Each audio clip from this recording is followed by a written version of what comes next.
Quatrième prolongation de l'état d'urgence en Tunisie.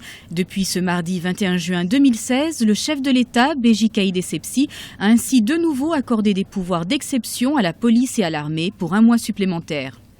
Le pays a été frappé en 2015 par 3 attentats majeurs revendiqués par l'État islamique.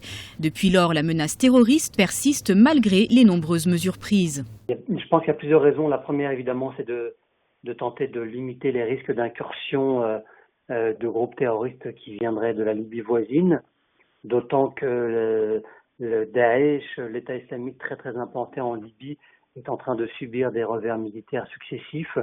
Et la crainte pour les autorités tunisiennes, c'est de voir des desperados terroristes quitter la Libye pour venir commettre des attentats terroristes en Tunisie, qui est le pays le plus fragile du Maghreb.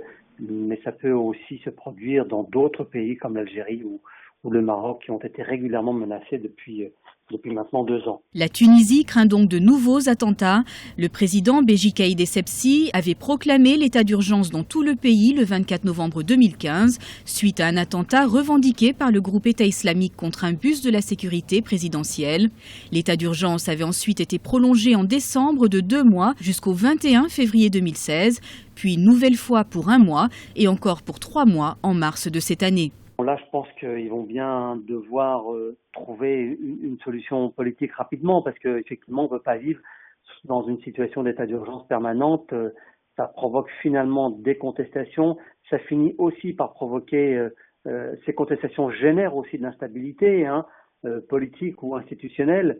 Donc, on ne peut pas vivre sous la menace permanente de cet état d'urgence parce qu'il y a le terrorisme. Je pense qu'il faut surtout renforcer les institutions qui sont aujourd'hui légitimes pour la première fois dans un pays arabe et renforcer la démocratie. Et pour cela, il faudrait effectivement qu'à la fin du mois de juillet, l'état d'urgence soit levé et qu'elle permette aux citoyens et à tous les Tunisiens d'exercer pleinement leur citoyenneté, notamment le droit de grève ou le droit de manifester. La prorogation de l'état d'urgence en Tunisie jusqu'au 21 juillet porte atteinte par ricochet au secteur du tourisme. La Tunisie a en effet perdu en 2015 1 million de touristes comparativement à l'année précédente.